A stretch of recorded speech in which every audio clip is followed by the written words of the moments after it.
last year, there was a guitar player on the album called Stevie Ray Vaughan, who I'd never heard of. And because Bowie has the great knack of finding new guitar players, people like Adrian Belew turned up on a Bowie album, and Mick Ronson and quite a few others, I wanted to find out who Stevie Ray Vaughan was. Well, on investigation, he was a 28-year-old Texas blues guitar player, which seemed quite unusual to be part of a Bowie record. So I searched out the Texas Flood album of his that was released in Australia a bit after we had begun playing it. And I think I said on the air at the time it was the most impressive album of that kind I've heard since the first time I ever heard Roy Buchanan play. There were touches of B.B. King, Buddy Guy, Albert King, Freddie King, Muddy Waters and Jimi Hendrix, all on the one record. Well, he's released 2 albums now, Texas Flood and Couldn't Stand the Weather.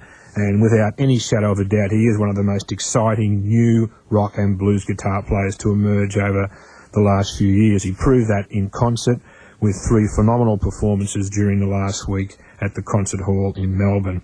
We've interviewed Stevie Ray Vaughan 4 times altogether now, 3 times by phone and once finally live when he came into the studio last Thursday. He's a really impressive young man. He's very humble, likes to talk about other people rather than talk about his own feats all the time. So I thought we'd start the interview off by talking about some of the people that had a big influence on Stevie Ray Vaughan's music, and later on just get into some of the man's own playing. So here he is, Stevie Ray Vaughan. Well, mate, first of all, welcome to Australia. Thank you very much. And it's lovely to meet you. It's good to meet you. I suppose the furthest thing from your mind early in 1982 would have been that 2.5 years later you'd be touring in Australia. Well, I've always wanted to come down here. In fact, I never knew where it was until about a year ago. I've just been reading about the concert you've just performed at Carnegie Hall in New York with a whole lot of friends. Just tell me a bit about that. Well, it was, first of all, a thrill to be able to play there in the first place. But it was a bigger thrill to be able to bring along as many friends as we got to.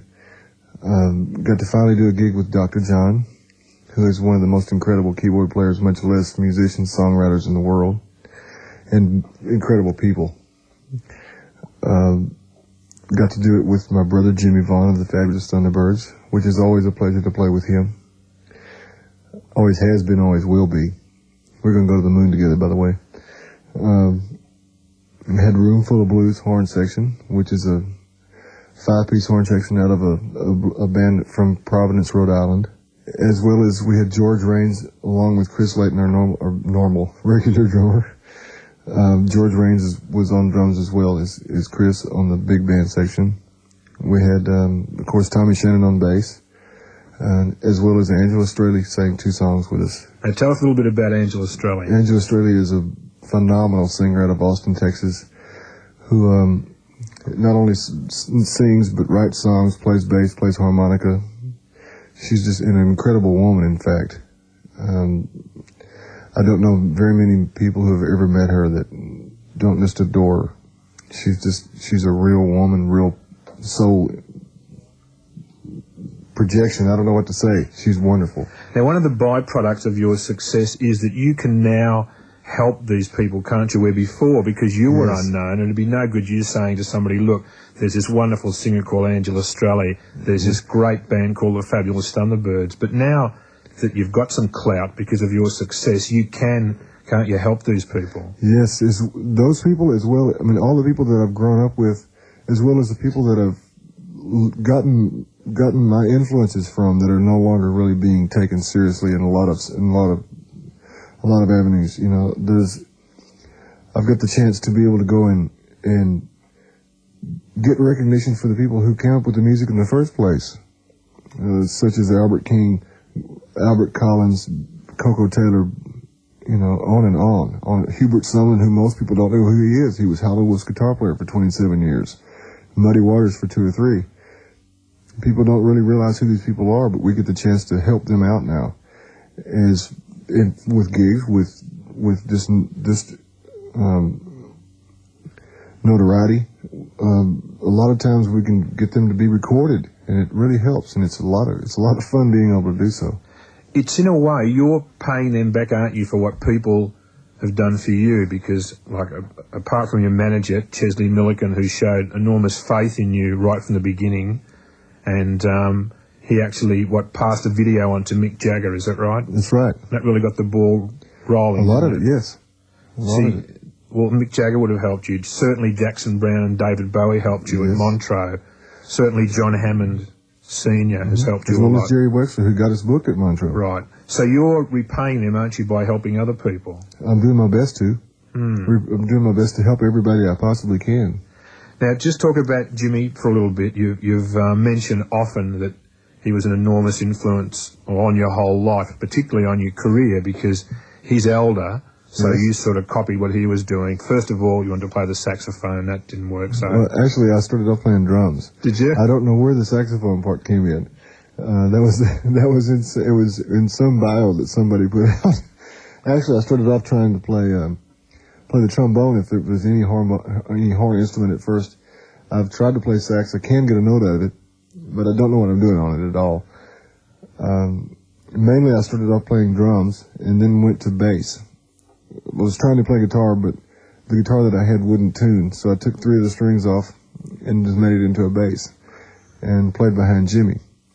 Then I went on to guitar, and I've pretty much stuck with it ever since. Were you close before the music brought you closer? Like brothers notorious for fighting with each other, aren't they, at home and things like that? Oh. Did the music sort of bring you close together? Of course it did. We only fought just like brothers fight, but now we try to help each other as much as possible. There's not any kind of rivalry really at all now. It's more of a brotherhood.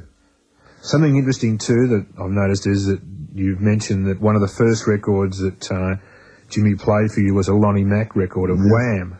Actually, it was the first one I ever bought. Is that right? He turned me on to the guy and let me know who he was, and I went out and straight and bought the record. And it was one of the first things I ever really tried to learn, which is a pretty hard thing to learn, but it worked out. He's actually playing in Texas at the moment, isn't he, Lonnie Mack? He's living in Austin. In fact, I'll be co-producing an album with him, his next album, in December. Oh, that's wonderful news. Yes, as well as Albert King's next album. We'll just stick on Lonnie Mack for a moment, but he's someone who's probably got similar thoughts about the music to what you have, and he hasn't recorded very much. Like he recorded his first record, about 1962 or 3. Yes. Wouldn't have recorded more than about half a dozen albums in all that time, would he? Yeah, that's the truth. But he's been writing songs all along. He's incredible. He's got a stockpile of songs. It's just ridiculous how many there are. And for one thing, to give you one idea of how strong the guy is, he's in the Guinness Book of World Records. He's got the 3rd best soul scream in the world. Is that right? I believe that too. It's true. He can still do it too. In fact, better than he used to. That's great you're talking about Lonnie Mack so much, because a lot of people in Australia, a lot of people worldwide just wouldn't realise what a great musician he is. And in fact, if you listen to the early Doors records, Robbie Krieger's guitar style is very, very influenced by Lonnie Mack's. And in fact, Lonnie Mack played bass on some Doors records too. So Lonnie doesn't really go for that session too much. No, I guess not. It's quite alien to what he's used to, isn't it? He was just telling me the story about that the other day. But he was just there. He was just there, and they said, "You want to play on this session?" He said, "Sure, I could use the money." They're on the same label, weren't they, at the time? Yeah. But it's a great thing to be able to help these people in that way, and hopefully be able to help the blues label that Lonnie will be on, which is Alligator Records. And because they've got Coco Taylor, they've got Sun Seals, they've got Albert Collins, they've got, on and on. Lonnie Mack now, it's going to be a wonderful thing to be able to try to help a real blues label to be getting some recognition in its own. There's a great camaraderie between people in the south of America. There seems to be like the people from ZZ Top that talk like they're 3 brothers, and the way that you talk about people, you've got a great love for them as human beings. Yes. And I think that was borne out when David Bowie asked you to do the tour with him after the Let's Dance sessions that you did. You knocked that back, didn't you? And there was a lot of speculation that the wage wasn't right, and that was all wrong. Just tell us the reason why you didn't tour with him. It was because I was not going to be able to play with the band that I was with, and still am with, because we like to play together. That's what that is. I'm not about to leave those people that I care about sitting around twiddling their thumbs. You know, there's no reason to. Tommy Shannon's known a bit because he played with Johnny Winter for a while, didn't he, in the late 60s? Oh, yes. Did you know him back then? Well, I met Tommy Shannon in 69. Right after he'd stopped playing with Johnny, he was going with a band called Cracker Jack that I ended up later, we both played in again. He came in when I was about 14 years old, playing my first real club gig. It was a sorry pay job and everything. We played 8 days with an 11-piece band before and after hours. I was too young to be in the club in the first place, much less after hours. And we'd been paid $600 for the 8 days for 11 people. It was terrible, but we ended up. Tommy and I, we had a break for about an hour. There was a relief band, and Tommy and I sat for I guess close to the whole hour and talked and had a blast. He was the only one in the band he was with it didn't have their nose stuck up in the air about some young little punk sitting over there, you know. But Tommy and I have been great friends ever since then. We played together for about 14 or 15 years, off and on. He's gone in different bands, and I've done different things since, but I guess for the last going on 5 years, we've been together. It's interesting you were mentioning that you're going to get involved in production with people like Lonnie Mack and Albert King, and that's just the thing that Johnny Winter has done. He's paid back the people that have inspired him so much by working a lot, first of all, with Muddy Waters and really reviving Muddy Waters' recording career by introducing him to a wide audience by him being so popular. And also by letting Muddy Waters having the chance to record it with quality recording facilities, which a lot of people don't understand, that those old records sound that way because that was the state of the art of recording then. Muddy got the chance to record with the state of the art recording equipment when Johnny was producing him, and they sounded as much soul in them, but they had better quality. The great Muddy Waters, who passed away last year, aged 68, with Manish Boy, one of his best known songs, and it was Johnny Winter playing guitar and doing the yelling out behind the voice of Muddy. And the first track we played was the first song that Stevie Ray Vaughan ever bought. It was a track called Wham, played by Lonnie Mack. And when Lonnie Mack recorded that song, Stevie Ray Vaughan was 8 years of age. And isn't it amazing that this year Stevie Ray will be producing a new album from Lonnie Mack? In just a moment, after this short break, we'll come back and talk some more to our guest tonight, Stevie Ray Vaughan. Can you recall the first time you ever heard Jimi Hendrix play? Yes, it was in my bedroom. My brother brought his first record home before it was really released in the States. He had a connection. I'm not sure who it was. And I didn't know exactly. I mean, of course, it blew me out. But at the same time, you could hear where he was coming from. You know, the music was quite different than anything I'd ever heard before, but the same influences were there. His influences had a lot to do with the same influences that I've grown up with, other than his influence in particular. I mean, Albert Collins, B.B., Albert King, these people are all rolled into Jimi Hendrix's music. And a lot of people don't really realize that. And it's a shame in one way, but good in another, now that it can be brought out and that people can understand that. Are you getting tired of being compared to him? Yeah, because people don't understand there's only one Jimi Hendrix. The comparisons are being made too often, aren't they? Like you'll hear ads for the concerts, the new Hendrix or the greatest since Hendrix or something like that. Yeah, that's other people's not really valid, is it? No, I do what I can do, and I'm very, very glad to be able to hear and be influenced by his life and his music. But there was only one Jimi Hendrix, just like there's only one Bo Diddley and only one Muddy Waters and one Howlin' Wolf. Although, the thing it is doing, and it's a good thing, is that because people are talking about you and Jimi Hendrix, and because Prince sounds a bit like Jimi Hendrix sometimes playing guitar on one or two songs, there's something there. But even if he doesn't sound that much like him, the young kids who have never even heard much about Jimmy are saying, who is he? Who's this man Jimi Hendrix? That's got to be a good thing. It does give us the chance to get young kids to go listen to his music, which is very, very, very valid music. Yes. And there's a new compilation album being released in America called Kiss the Sky. I have not heard it yet. I've heard about it. I know a lot of the people that are contributing to that music.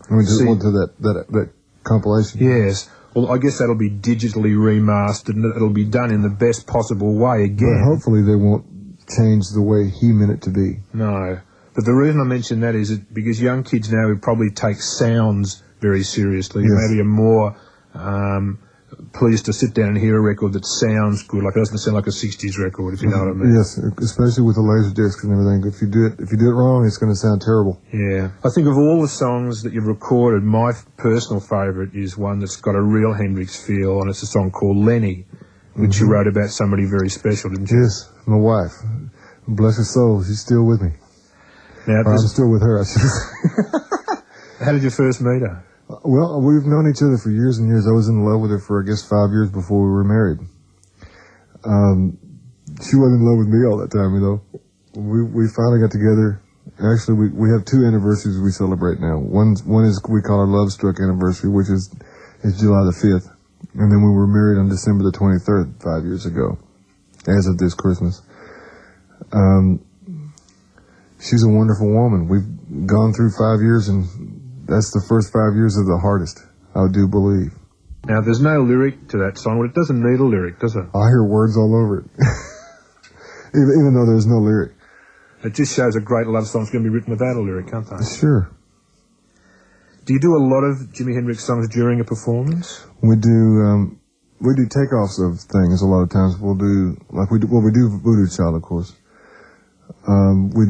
Sometimes we do an instrumental version of Little Wing and go into Third Star from the Sun and do it as close to right as possible, meaning not held back, but relaxed. Did you consider it a bit of a risk to record Voodoo Child? Not as much as other people did. We figured that it was a song that was fun to play, and so we did. It's done with a lot of respect, I think. You don't fiddle around with it. You do it very straight. Well, you have to. A song like that you have to go for. We're talking to and exploring the music of American guitarist Stevie Ray Vaughan, who performed in Melbourne during last week. And in just a moment we will return to hear some more music from Stevie Ray Vaughan in Real Stereo on Eon FM. Now, we're talking about Albert King before, who you're going to produce fairly soon, and it's interesting, isn't it, that he plays a right-handed guitar upside down because he's left-handed, as Jimi Hendrix did. Well, yes, but Hendrix played it with this. It didn't matter to him which way the strings went. He could also play right-handed upside down or regular, and damn near this as well. And Albert King doesn't use a pick, does he? He uses his thumb. He uses the skin of his thumb and the very edge of his thumbnail. And with his strings upside down, that works better for him. To me, it seems more sensible to have the treble strings on the top than the way it's conventionally done. I think we went about it the wrong way ourselves, and Albert did it right. Now, here's an example of someone who's benefited by your success, and I think by the success of bands like ZZ Top, because he didn't record for 5 years until last year when that San Francisco 83 album came out, which won him a Grammy nomination, in the same category as yours. So, in a way, your success has really helped revive his career, hasn't it? Well, I'm not trying to take any credit, but I'm glad to say that I got the chance to help do that. You know, not to take any credit at all. Not the chance to take credit, but the chance to give him that, because that man has been playing for so long, and God knows he earns it. He earns it. He does it every chance he gets, and he does it all the way, every time. Have you seen him play live very much? Oh yes, for years and years. We've been friends. He must be a pretty commanding sort of figure. He's quite tall. Oh yes. Yes, he's about as big as a door. His hands, the first time I ever shook his hands, his fingers went about 2 or 3 inches past my wrist. But now the first time we ever met, the first thing he did was hand me his guitar, then he shook my hand. And he doesn't ever do that. I found out recently. He's a wonderful man. He's got a heart as big as he is. He can be hard to work with because, well, let's face it, he's Albert King. And he wants his band to sound like Albert King's band. And I don't blame him a bit. Not one bit. People tend to forget a little bit too that because he's such a great guitar player, he's also a wonderful singer. Oh, yes. And I've noticed that on the second record, I've found your singing more convincing than it was maybe on the first record. Do you take your singing very seriously? I do the best I can with it always. I'm learning from, right now I've just been working with Larry Davis, who is the guy who wrote Texas Flood. And just found out that he was also in the studio a lot of times with Albert King, helping him with his phrasing, even though Albert's older than Larry by several years. Larry would go along with Albert and show him some things that he had learned about singing. They grew up together in some ways. I'm not sure their relationship. I'm not sure where their relationship started, but I've heard them call each other things from Slim to Daddy. And I don't know what their relationship is, but I know that they're very, very close, and I know that Larry Davis is a very, very good teacher, as well as Albert. I think one of the most convincing songs for you vocally is Tin Pan Alley, because you're telling a story about a pretty chilling sort of place, and because your vocal delivery is so effective, it really does make that town sound like the rough, tough place it really was. Mm-hmm. The thing most people don't realize is there's a Tin Pan Alley in almost every city in Texas, as well as New York, as well as Tennessee. I think the original Tin Pan Alley was probably around Tennessee, but I know that there's a bad place known as Tin Pan Alley around New York City, as well as Houston, Texas. There's quite a bit of confusion about the author of that song. It's not Jimmy Reed, is it? The late Jimmy Reed? No, it's not. Thank you for bringing that up. It's James Reed, and it's R-I-E-D. I believe it's the same person as Harmonica Slim, which is out of eastern Louisiana. It's not Jimmy Reed at all. However, I just did get the chance to record with Jimmy Reed's brother, A.C. Reed, and the Sparkplugs. Is that Jimmy Reed's brother, the horn player? Yes. I didn't realise that. He sometimes says it is and sometimes not, but I'm not sure if he's just ribbing somebody. I'm pretty sure it is. They look alike, I know that. Now, and they do speak alike, and they do sound alike when they sing. And I don't know if anybody else could just fake that. Right. Now, Albert King's 61 years of age, B.B. King's 59, John Lee Hooker's 67, Big Joe Turner's 73. I mean, I hope they're going to be singing for many, many years, but the chances are they won't be singing for a lot of years. Are you worried about the future of blues because the masters are all getting to that age? Of course I am. I just hope that there's enough people really trying to carry it on that it will be.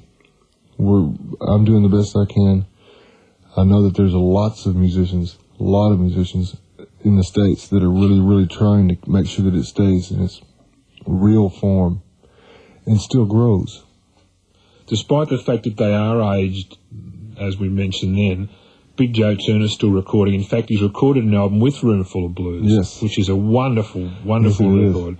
Bobby Bland, who's probably in his mid-50s now, has just recorded a brand new album, which is also great. So time doesn't seem to affect them as far as their voices or their playing goes, does it? No, just like whiskey, with age it gets better.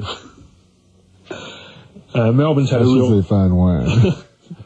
Or Foster's Lager beer. There you go. Yeah. There you go. Melbourne's had a real feast of blues this year. In fact, someone who I talked to about a month ago was John Hammond, young John Hammond, who played with you at Montreux.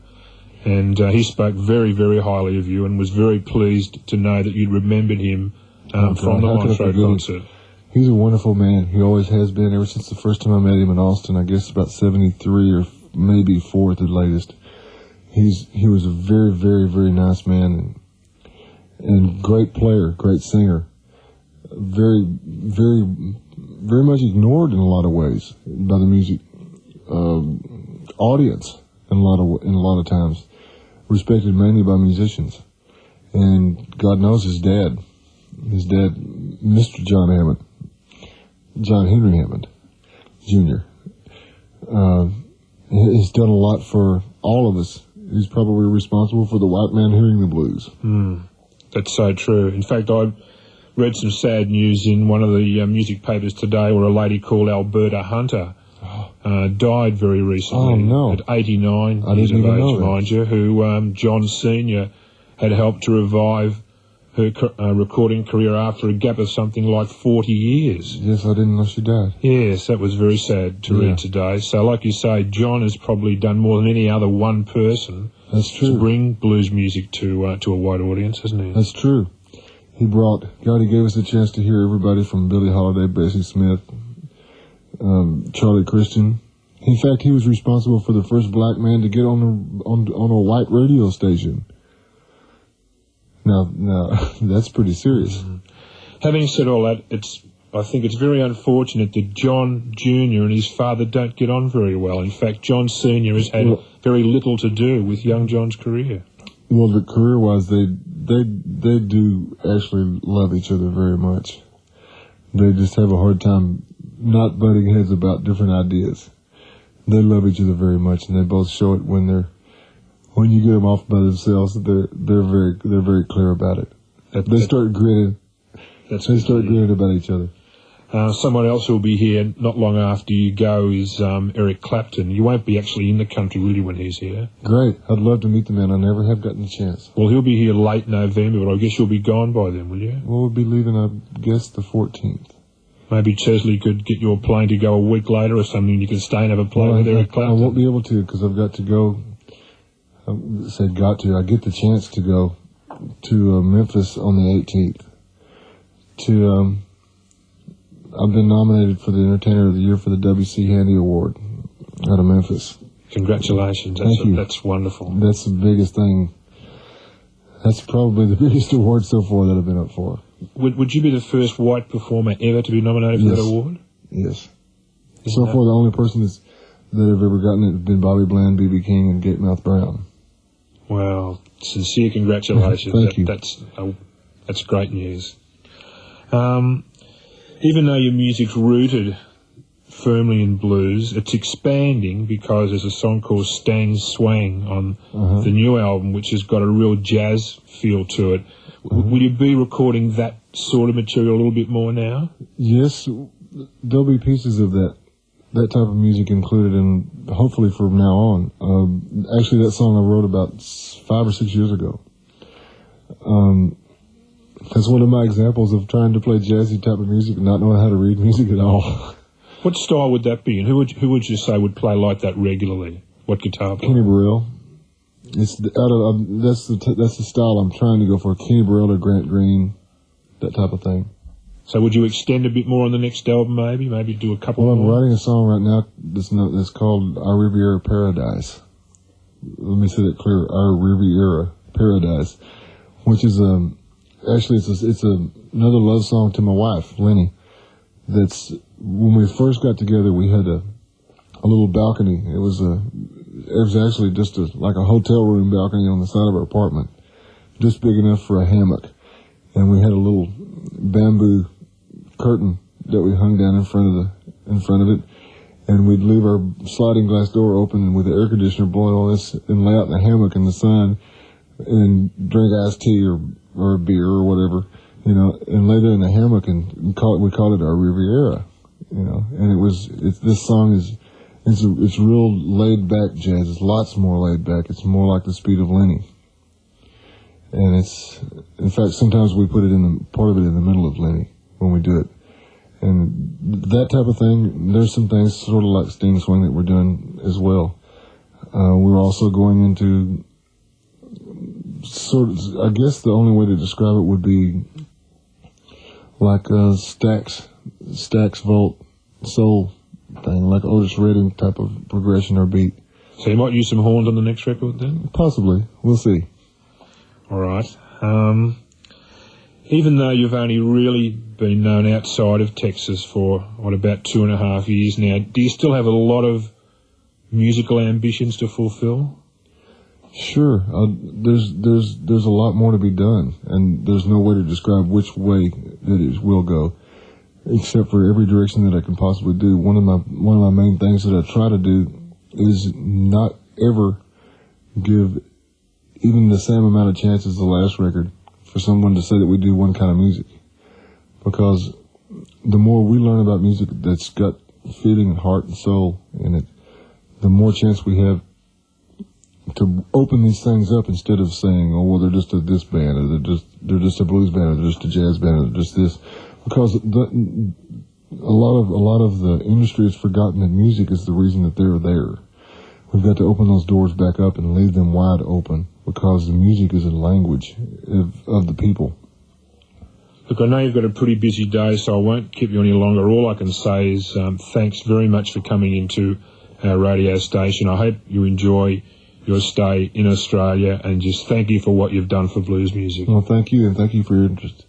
Been listening to the music of Stevie Ray Vaughan, and really it's hard to imagine him not being an enormous force during the 80s and longer if nothing unforeseen happens, because he's got very strong management. The fellow that manages him doesn't have anybody else. He just looks after Stevie. You heard from that second last track, Steen Swang, that he's not a guitar player who's limited at all. He's very versatile. That was just an out-and-out jazz tune. So the next album's going to be really interesting to hear. He's talking about using horns on the next record. So, as I say, unless something unforeseen occurs, he's going to be possibly the most important guitar player of the 80s, playing in that style anyhow.